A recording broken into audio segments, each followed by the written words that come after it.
Hey everybody, welcome to another episode of Purple Insider. Matthew Coller here, and welcome back to the show.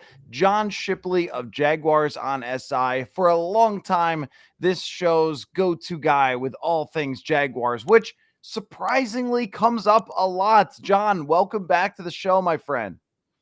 Hey, thanks for having me, man. I appreciate it. I didn't even really think about that until now. They've done a lot of business together. I remember us talking about Ngakwe way back in the day. And what a trade that was for the Minnesota That Vikings, was. Yannick Ngakoue. Well, why don't we talk about the trade first, and then we will get into this compelling football game. I don't know why this wasn't flexed like the Vikings was last week against the Colts. About Cam Robinson, I sent you a message after the Vikings acquired Cam Robinson, and you said, I've wrote more articles about this guy than probably anybody else with your time covering the Jaguars. So explain that, because he comes in, does a good job for the Vikings right away on short notice. They only need him to be here for 9 more football games and do a good job at left tackle. But why did you have to write so much about Cam Robinson over the years? So Cam really had an interesting career trajectory with the Jaguars. It came to 2021, his rookie contract was up, and a lot of people assumed the Jaguars would be moving on from him, acquiring, a left tackle in 2021 draft after they picked Trevor Lawrence, of course, and just kind of moving from there. And then they kind of surprisingly franchise tagged him. And then they took a left tackle in the second round of the draft and Walker Little. So the natural assumption is you franchise tag a guy and pick a guy in the second round. Okay, that veteran will play out that year, and then the next year you turn to the second round guy. Then they franchise tagged a Cam again next year, and then shortly after gave him a new long-term deal to the point where there was a lot of, is Walker Little going to be the left tackle moving forward? Is Cam Robinson going to be the left tackle moving forward? And Jaguars always turned to Cam Robinson, like he always got the nod. But there would be stretches where he didn't play. A knee injury at the end of 2002 that led to Walker Little playing like the last 5 or 6 games of the regular season and starting 2 players. He got 2023 season for the first 4 games of the year that led to Walker Little playing left tackle. And then once Cam came back, Little moved inside the guard. And it was just a lot of like a revolving door at left tackle. So that was the biggest thing. And then, of course, this trade happens, and they're just the situation and context around the trade.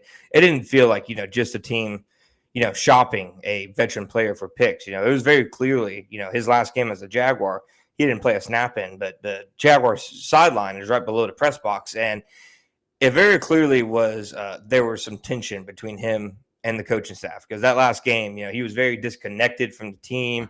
Like the offense would be on the field and the offensive backups would all be on the sidelines just in case they have to go in.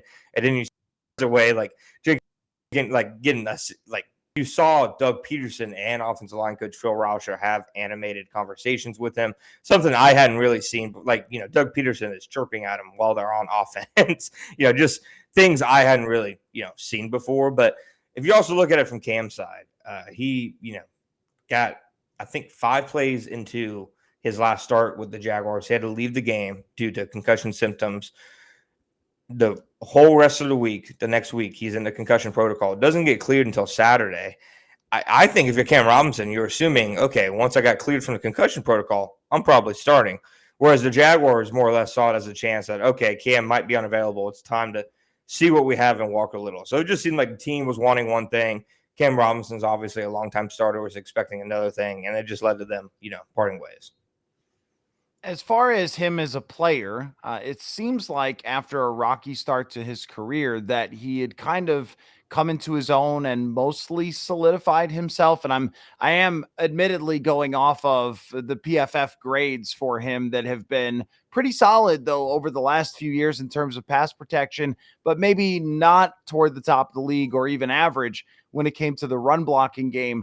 Is that the holdup, or is it the inconsistency, the injuries for them? Because I guess the question is, when you have a left tackle who is quality, why don't you want to extend that left tackle?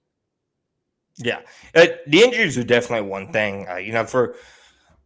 as solid as Robinson and consistent as he had been for the Jaguars, he did have a decent amount of injuries. He was injured at the end of 2021 that led to Little playing the last 3 games. Injured in 2022 at the end of the year. Suspended 2023. He had an ACL injury in 2018. Like he's kind of been through the ringer in terms of injuries. But when he does play, like you said, very consistent in pass pro. He had like a rough start to this season. Like his first 3 weeks are pretty brutal, him and Anton Harrison. But after that, he really turned it around, was really good in his last month with the Jaguars. Overall, he's not like, an all-pro or even maybe Pro Bowl left tackle, but he's a very solid left tackle who you can put out there on an island and you're not necessarily, worried. And, for the Vikings, that has to be a godsend, losing Christian Darrisaw. Normally guys like Cam Robinson aren't available for that reason. Like there aren't 32 starting caliber left tackles in the NFL, and he is certainly one of them. I do think run blocking is probably the biggest weakness to his game, and run blocking is also, talking to people without the Jaguars building. That was another factor in Walker Little kind of getting the nod against the Packers. Is Walker Little's been a better run blocker for them, and Cam's kind of a unique player in the sense that he's known for like his physicality and his toughness, and he's willing to mix it up, but it translates more to pass protection than it does run blocking. He's a good run blocker in space, like, on screens and climbing to the second level. But just in terms of, resetting the line of scrimmage and getting movement in the run game, that's never really been his game. Yeah, I noticed just watching against the Colts that, and I'm used to watching Christian Darrisaw explode out of his stance like he's a wide receiver or something when he's going forward. I mean, there's no replacing Christian Darrisaw at left tackle. There's no athlete like him outside of Trent Williams and a couple of the guys in the league. There's not an explosion in Cam Robinson's game when it comes to the running, but he was still big enough and strong enough to turn a few guys, create a few holes, and Aaron Jones is your running back. So he's able to find even the smallest crease and get extra yardage. I don't think it'll hurt as much if because they have a very good running back. If they were totally reliant on the blocking, then maybe it would be a little different. But, John, it's funny, this trade, I don't think it's crazy to say it saved the Vikings season because Sam Darnold holds onto the ball a lot. They need that left tackle out on an island to give help to the other weaker parts of this offensive line.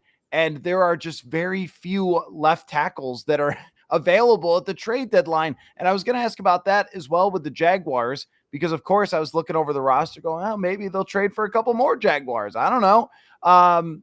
The deadline was pretty quiet though for Jacksonville. They sell off Robinson, but not other parts. What do you think went into that strategy of not moving on? Because of course the Jags weren't the only team. There were quite a few teams that had cases as sellers that didn't decide to sell. Yeah, absolutely. So, like you said, the Jaguars had traded Robinson a week before trade deadline. He was probably I do some of my stories like a day in advance. Like I'll write a story for Tuesday that's going to publish on Wednesday. Just give myself some breather room. The morning before Robinson got traded, but the morning of the day he got traded, I wrote an article saying Cam Robinson has the most trade value of anybody on the Jaguars. I'd be pretty surprised if he's not traded because all the reasons we've talked about, starting left tackle, Walker Little's there. And then he gets traded that night. And it's like that tweet where he's like, he just tweeted out the story I've been working on for years. He was definitely their most tradable piece. They had also traded Roy Robinson Harris to the Seahawks about 3 weeks ago. So they had, traded off some pieces before the deadline. I don't know. Adam Schefter came out with that report that Christian Kirk very, possibly could have been traded to the Pittsburgh Steelers if he had not gone down with a collarbone injury against the Packers. I think that Packers game impacted, maybe the one other guy who had a lot of trade value, who was right guard Brandon Sheriff. He's not like the Brandon Sheriff of like 2015, obviously. He's not one of the elite guards in football, but he's had a really solid season this year, probably his best year with the Jaguars. And it would have made sense for teams that needed plug in and play offensive line help, for him to be available. But in the same game, Christian Kirk breaks his collarbone. They see Ezra Cleveland suffer a high ankle sprain. Now he's out for weeks. So they lose one guard. Then against the Eagles, a few days before the trade deadline, their backup guard, Cooper Hodges, has a lower leg injury that, he gets carted off the field. He's out for the year. So if they would have traded Brandon Sheriff, they would have been down to top 3 guards from week 1. And I don't think any team, even, at 2-7, is willing to put their quarterback behind that. So I think there was a lot of circumstances that impacted whether or not some guys did or didn't get traded. And then, just from speaking to people, there wasn't really a market on some of their other pieces who people thought would get traded. There wasn't a lot of interest. I know a lot of people assumed Travis Etienne would be, on the trading block because of the emergence of Tank Bigsby, but the Jaguars weren't actively making calls saying, hey, do you want Travis Etienne? Nor were they getting many calls on teams being interested in Etienne. Other guys like Devin Lloyd, a former first-round linebacker, it would have made sense if the Jaguars were shopping him because Ventrell Miller, fourth-round pick from last year, is playing better than him. You already have Foye Oluokun, but he is another case where there wasn't much league-wide interest in him. So it was a little bit of situation and circumstances, a little bit that they had already traded away two guys of trade value, and a little bit that the rest of the league just didn't seem as interested in some of their guys. Hang on. Let me silence my phone real quick so I can tell you that Us Days at US Cellular is back again. Exclusive offers just for customers, just to say thanks. Right now, you'll get $1,200 off any phone plus $400 off any tablet. Amazing, right? But my family is so excited about their new devices, they keep texting me during the show. They're all about Us Days deals like $1,200 off any phone, $400 off any tablet. Terms apply. Visit uscellular.com for details. Yeah, okay, because Brandon Sheriff was one that I really was thinking about the Vikings. We've talked about how I feel like Brandon Sheriff many times because he had some interest in signing here before signing with the Jaguars and then has looked like a potential trade target. But the fact that they have no guards left, that it makes more sense for why they would have to keep him. Well, that seems like a good way to transition into this actual football game between the Vikings and Jaguars. One thing that I've noticed about the Jags is there's been a couple blowouts that have been pretty memorable, including in London. It was pretty nasty. But there's also been a ton of one-score games that the Jaguars have played this year. 5 of them, I think the losses have been by one score. Just start with the big picture here for me. Obviously, this is a calamity for the entire franchise when they were expecting to be toward the top of the division. How bad is the actual team? Is it not coming through in the big moment, or is this really a team that the Vikings feel like they should steamroll? So it's not like, obviously in the NFL, you are what your record says you are, and most nearly every case. But I wouldn't say this Jaguars team is like as bad as, say, like the Urban Meyer Jaguars team in 2021, where they were just getting steamrolled week in and week out. The roster sucked, the coaching sucked, etc. This Jaguars team, it does have some talent. Now it's missing blue chip talent. Their blue chip players are pretty much Josh Hines-Allen, and it's looking like Brian Thomas Jr.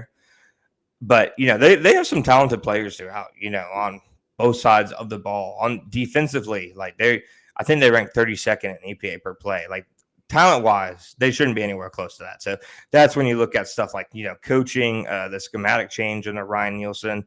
The secondary's been a mess because, they've been like the same way Gus Bradley is obsessed with running cover 3 on every single play. Ryan Nielsen's obsessed with running man coverage and press coverage on every single play, regardless of who's in the game. Like, he's done it with like third stringers in the game.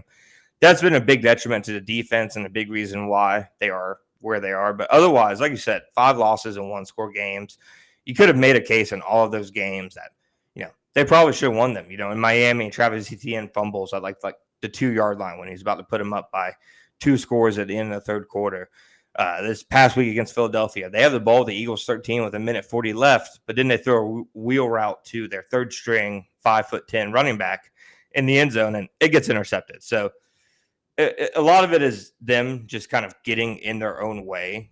They are, I think, better than what the record says they are, but they also make way too many self-inflicted mistakes, way too many coaching mistakes to be a consistent winning team, to the point where they've definitely earned that 2-7 record. So, like I said, I don't think they're a team that you're necessarily going to bowl over because they aren't that bad talent-wise, but they just have shown that they're not ready to come through in the big moments when they need to.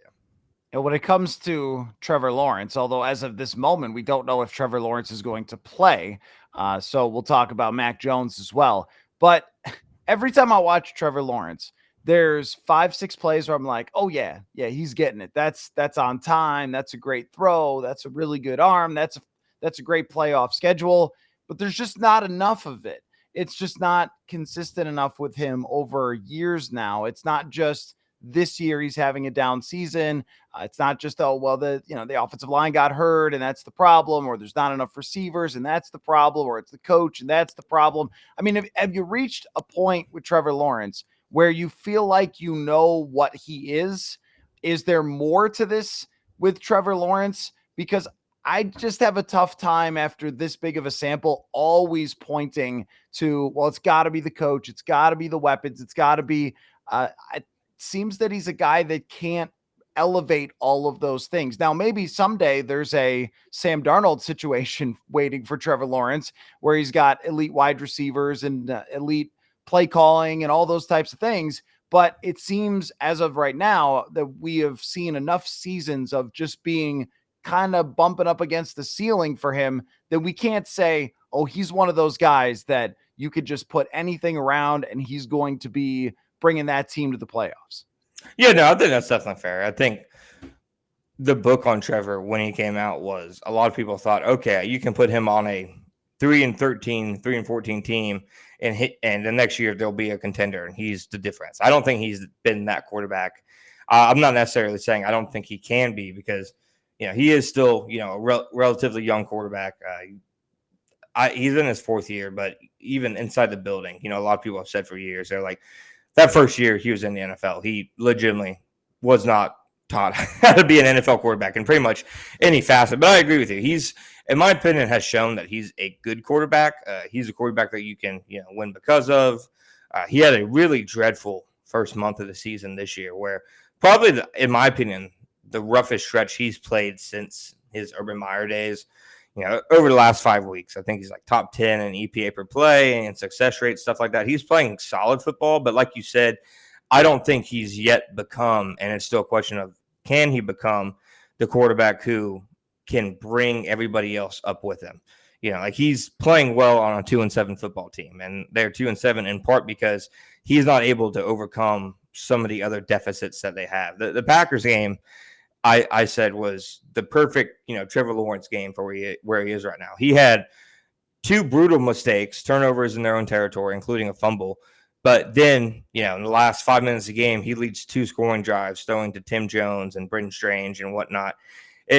That's Trevor Lawrence to me. He was the reason why they were trailing, but he was also the only reason it was even close to being a ball game. So as of right now, I'd say he's a good quarterback, and he still has a ways to go to becoming a great quarterback and becoming one of those guys, the Patrick Mahomes is, the Josh Allens, who can elevate basically anything around them. Yeah, I think that's probably off the table at this point. But when I look at him and when I look at his numbers throughout his career, you go, there has to be more than this with the talent that the guy has. And then when you see Sam Darnold right in front of my eyes, be a guy who was like Lawrence, where he had stretches and had flashes and had bad teams and never quite got there, and then comes here and is top 5 in quarterback rating in the NFL, it certainly makes you believe that if you can reach a baseline, that someone will give you another chance or someone will stick with you long enough that maybe you can build it. I just wonder what you think that ceiling is with him if they are to build it, and how much we're supposed to blame everybody else. I mean, this year I could definitely see it. You've got one wide receiver, the other guy's banged up, and there's not much else there. The offensive line is struggling. The play caller seems to be a problem. I just wonder if there's ever going to be this, like, how long do they stick with it? How long do they wait? How many years do they say, maybe if we just do something different, it will be different? I think they wait really as long as, it takes to happen. Shad Khan is firmly in, the Trevor Lawrence camp. They didn't have any trepidation about paying him, a year earlier than he, probably should have been. I think the big thing is, like I said, he's not meeting, I think, the expectations of generational quarterback coming in, but he's also not playing like Sam Darnold did in New York. He's not playing like Bryce Young was playing, like Zach Wilson was playing. He's not by any means been like a bad quarterback. He just hasn't been a great quarterback. And I think that's where maybe some of the disconnect is, sometimes with him nationally, is a lot of people expected him to be, in that top tier, already. Whether he actually gets there, I'm not sure. But until he's playing like a bad quarterback, I don't think the Jaguars will have, any willingness to say, okay, we've seen enough, because it's frustrating when you see him not hit, that super high ceiling, but he's also not completely like cratering, to the floor or anything like that. I think that's what makes him so difficult to talk about, because we want to put these guys into the extremes. And I think that there's categories of quarterbacks where we are seeing Josh Allen was given almost nothing this year. It just keeps winning. And Mahomes is undefeated, where he's just throwing dink and dunk because he has no options down the field and no running game.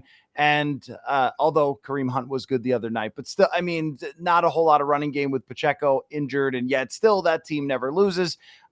Clearly, Lawrence is not that, but maybe the version of what Sam Darnold became in Carolina in like 2022, which was, if we give him DJ Moore, we give him the right set of circumstances, then he can show that he could still be a quarterback. Because I think that kind of saved Darnold's career, that 6-game stretch where he showed that, and then he comes here with the best receiver in the world and 2 other first-round draft pick stars around him, a decent enough offensive line, and it just makes you believe that if you can reach a certain baseline, then there is a ceiling that's more possible there.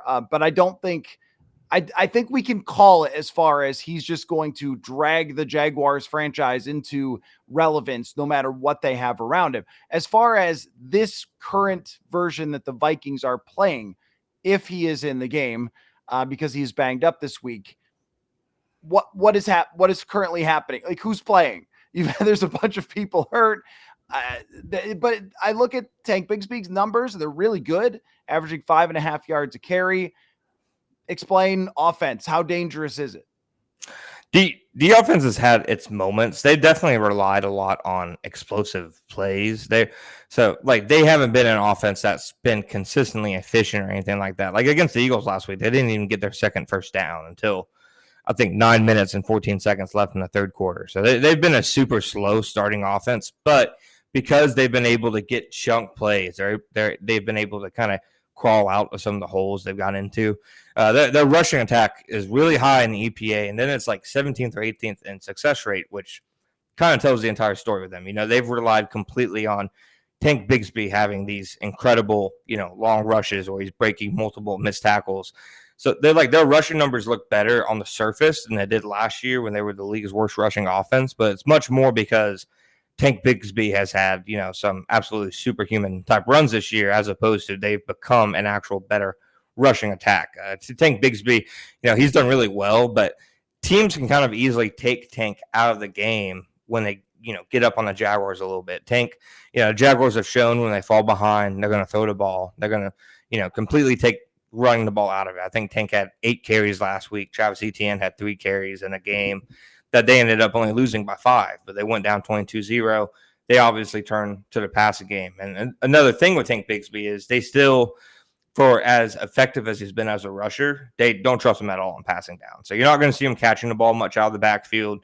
You're not going to see him pass blocking much. It's pretty much a tell when he's on the field that they're going to be running the ball. And when the Jaguars get into, game scripts where running the ball isn't exactly advantageous, it kind of takes them completely out of the game. So that's why the running game has been a bit boom or bust. Trevor Lawrence, him and the deep ball, especially with Brian Thomas Jr., has been really effective for the Jaguars this year. Thomas Jr., he's definitely going to play. He wasn't 100% last week, but when you go back and watch like his routes and his performance, it didn't look like he was that banged up, but he missed most of practice throughout the week, and the Jaguars have really a timing-based offense to the point where I think if you don't practice throughout the week, you're not going to be a huge part of the game plan. And then, he ends up only getting 4 targets last week. So he's been their best offensive player. He's been able to get behind pretty much every defense that they've faced, and Lawrence has been good at getting the ball to him. But otherwise, Christian Kirk's obviously out for the year. Parker Washington's a explosive slot receiver, but he still very much seems like a young, player on the field. He doesn't have a lot of the veteran savvy that Christian Kirk brought to the position. There was a play last week where, on third down, he catches the ball out the chains, but instead of falling backwards to secure the first down, he gets the ball, falls forward, falls on it. They end up getting a 4th and inches. They get it, but that just kind of shows the example. Last year, when Trevor Lawrence got hurt against the Bengals, it happened because Washington ran his route at the wrong timing and wrong depth. Just stuff like that. He doesn't bring the consistency that Christian Kirk brings. But he is a solid player when, he has good routes, mostly has good hands, very explosive and athletic. Evan Ingram's Evan Ingram. He's a really good pass catcher who is on and off in terms of his consistency with his hands, but they use him mostly as an underneath target. They're going to throw it to him pretty much at the sticks, get him in one-on-one situations, try to get him yards after the catch. But then other than that, Gabe Davis, questionable to play. They don't really have a third receiver, to put out there now with Christian Kirk out. You'll see some Tim Jones, maybe some Devin Duvernay if he plays, but neither one of them poses much of a threat. And then the offensive line, they're going to be starting third string guard Blake Hance because obviously Cooper Hodges is out for the year and Ezra Cleveland has a high ankle sprain. They haven't said that he's out, but I think it's pretty clear reading the tea leaves that he's not going to play. And what is happening at left tackle? Walk a little. They've more or less said, okay, this last 8 or 9 game sample size is Walk a Little's last audition to be, the franchise left tackle moving forward. Didn't have a great game last week against the Eagles, so definitely will be somebody to watch this week. He's somebody who, when he's played well and when he's been able to be on the field consistently, he's played just as well, if not better, than Cam Robinson in some cases. But you can also see in a lot of cases, this is a fourth-year guy who still doesn't have a ton of experience because he's been yanked in and out of the starting lineup for so long. He will be facing the number 1 player in the NFL in quarterback pressures in Jonathan Grenard, who's having an amazing season. So that's certainly a battle to watch there. As you go through it, I keep coming back to this is why they have to stick with Trevor Lawrence because, they don't really run very consistently. They really have one wide receiver and he's a rookie. This guy doesn't know where the sticks are. This is their third string guard. It's they're pretty banged up there. If it's Mac Jones, what did Mac Jones look like to you during training camp? I'm assuming that means not so great. So Vikings fans are going to respect Mac a little bit more because he came here on a Thursday night, Thanksgiving, I think 2 years ago, and played a great game against them, but kind of everybody did in 2022. So if it's Mac, I guess you're not confident that he can elevate all the things you just said that are going sideways. If it's Mac, I got the Vikings to cover. I'll put it like that. Like, no disrespect meant to him. It's just a lot of the Jaguars' offense is based off of, Trevor Lawrence's really athleticism, his ability to extend plays, what he brings as a runner. And then Mac Jones is just a complete 180 from him in terms of mobility and athlete. It's a timing-based offense, so Mac Jones can obviously, do that. He can operate quick game and stuff, but when the Jaguars need a big play, when they need to go off schedule, that's where they would miss Trevor Lawrence a lot. Mac, like I said, his mobility is a big detriment to, what he brings to the table. And behind an offensive line that it's like pressure rate numbers are good, but it's one, because the quarterback is so mobile, and two, because they do a ton of quick game and getting the ball out of his hands. If, you put a Mac Jones behind there, I think the Vikings would be able to tee off on him a little bit. I think so too. I mean, I'm going out on a limb there. Right. Yeah. I mean, well, and that's the thing with Lawrence that I see a lot is how fast the ball is coming out, which I think actually can be difficult for the Vikings. We saw the Rams really do that on Thursday Night Football a couple weeks ago, and that kept their offense on the field and it kept the chains moving. But you also mentioned that the chains haven't been moving that well for the Jaguars. So, it's a situation with two teams in very different spots. On the defensive side, though, you mentioned that they're getting absolutely shredded.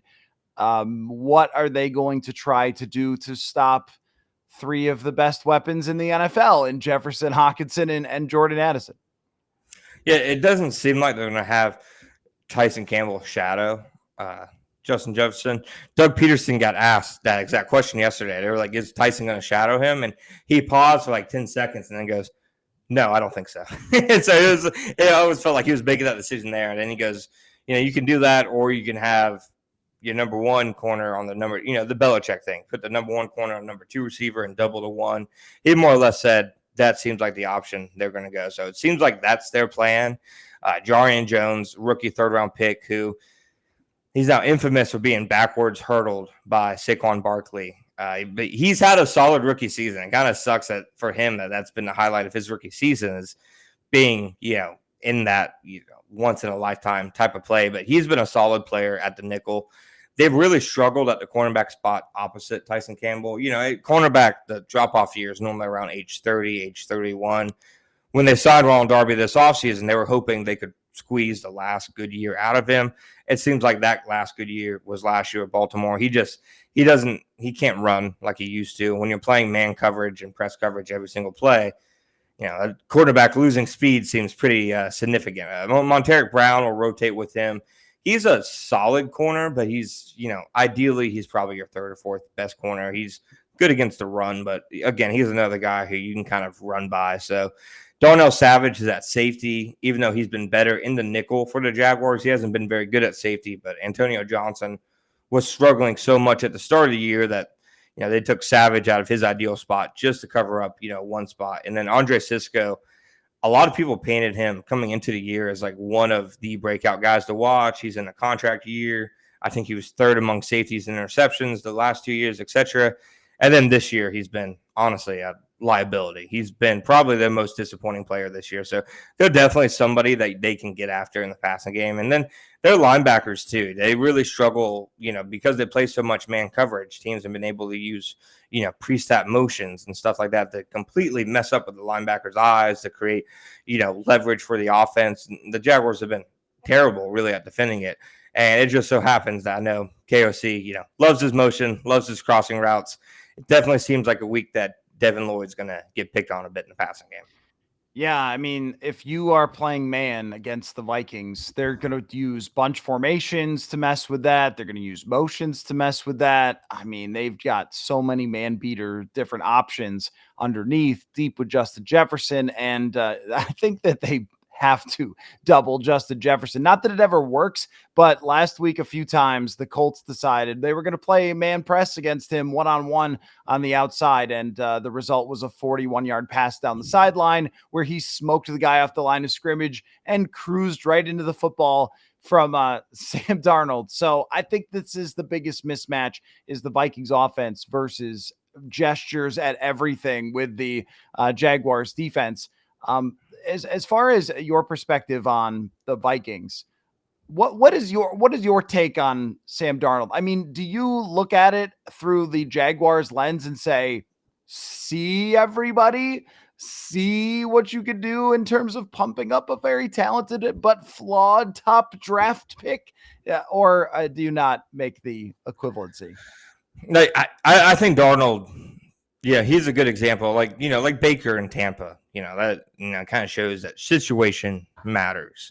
Obviously, Kevin O'Connell is top 5 play caller, offensive mind in the NFL. He's basically proven that he can produce with any quarterback that you put in front of him, which makes him insanely invaluable. And the Jaguars in 2022, when they were going through their super elongated coaching search, put in a request to interview with Kevin O'Connell after he had pretty much already decided to become the Vikings coach. So he, now 3 years later, seems like the coach that got away, the coach that they should have been going after from the start instead of getting in on it late in the game.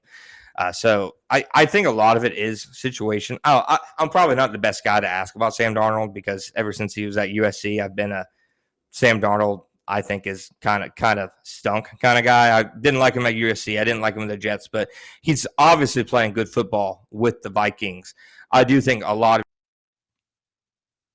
it, though, is, like you said, the situation. He has 3 really good back until Christian Darrisaw got hurt. He probably had the best offensive tackle duo in the NFL, and then, of course, he has Kevin O'Connell. So I think Sam Darnold is playing really good football, but I think he's kind of an example of, maybe the prime example right now of why situation matters for quarterbacks. Because, if you put him in say Carolina or New England or something, I don't think, you're getting the Sam Darnold resurgence year that you're getting right now. Oh, no, absolutely not. But, that always kind of comes up with Brock Purdy tue. And I always say, what do you want him to do? Issue an apology for the, it's not a detriment at all. Like I said, he's definitely playing, I think, the best football of his career. He's made some throws this year that have looked absolutely outrageous, and I think he's primed for a big week this week. I think he throws for 350 yards this week. Okay, that's a great lead in because this show is presented by Underdog Fantasy. So when I bring on guests from the other teams, I like to look at the pick'ems. Uh, you know, uh, so you already kind of ruined one. Why don't I just give them to you now? By the way, Underdog Fantasy, easiest place to play fantasy sports. Sign up with the promo code PURPLE, claim your special pick and first time offer up to $1,000 in bonus cash. Must be 18 or older. Terms apply. Concerned with your play, call 1-800-GAMBLER or visit ncpgambling.org. So let's go through these. The hires and lowers. Now they are hires and lowers. Be clear on that. For yardage for Trevor Lawrence is 205.5 yards. This one seems to me a little bit low because I think he's going to have to throw the football to try to match up with the Vikings offense. But would you go higher or lower 205.5 yards for Trevor Lawrence? I'd go lower. I think Flores is going to stuff Press Taylor into a locker. I think it's going to be brutal. So I'm going to go lower. Okay, I could see that as well. I was thinking kind of maybe 3 interception game for Trevor Lawrence, but I completely agree that that's what's going to happen, especially if Blake Cashman comes back and the underneath stuff is not there. You already said that you think it's going to be higher than 252.5 yards for Sam Darnold, but does he throw more than 1.5 touchdowns? Yes. Okay. All right. How about this one? He does that in the first half. Okay. I don't disagree with you. And the Vikings don't really run for touchdowns. How about Justin Jefferson, higher or lower than 97.5 yards? It's a lot. Higher. Okay. How about this? In the end zone, would you rather go at least one touchdown for Brian Thomas or Evan Ingram? If you had to pick one, which guy would you go with? Probably Brian Thomas, and I think part of it is because the Jaguars have been killed so much for not getting him involved last week that I think they know the only way they're going to be in this game is to use their best players. So I'll go Brian Thomas. Okay, one more. How many points does the Jaguars kicker score? The higher lower number is 6.5. Will Cam Little is apparently the kicker for the Jaguars. Will he score more than 6.5 points? I think probably 5 to 6 points sounds right, so I'll go lower. Okay. So just to put a bow on it, I think that your takeaway here is the Vikings are going to win this football game. Yeah, I think the Vikings offense is going to shred the Jaguars defense. I think the Jaguars offense, while it's had its moments, is just not a good matchup against Brian Flores, especially with some of the people they have out. I have the Vikings by a couple scores in this one. I would tend to agree with you. Well, I will see you on Sunday afternoon. I'm headed out Saturday, so I will be down there. I could not pass up an opportunity, despite the lack of this game being on the marquee, to have some Jacksonville weather in my life. So I will see you then. Thanks so much for your time. Always good to get back together with you, man. Hey, appreciate you, brother. I'll see you Sunday. All right.